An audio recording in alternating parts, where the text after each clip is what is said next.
This is the Nine of Swords.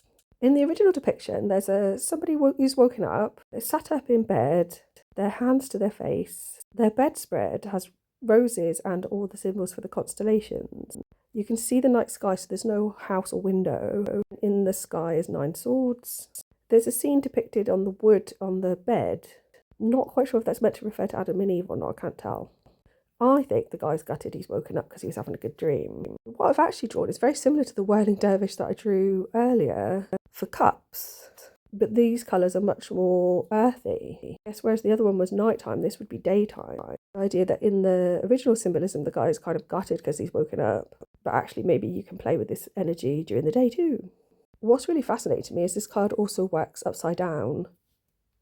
And this is the way that I'd originally, when I write the date and the name at the top, the way around it would be. Got almost essentially lots of snake heads coming off in different directions and a being on the right with wings, green leaves coming out. This is like a flower with its head down, almost like taking nourishment from the soil. But for reasons known only to my subconscious, I prefer it the other way up.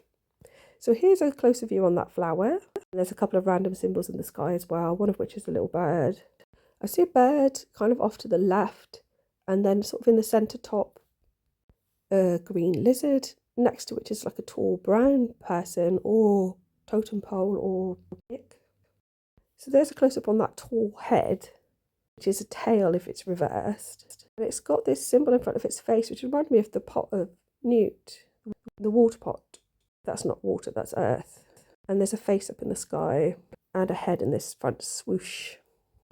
One of these bottom swooshes from this angle towards the left looks like a leopard or some sort of cat-like creature.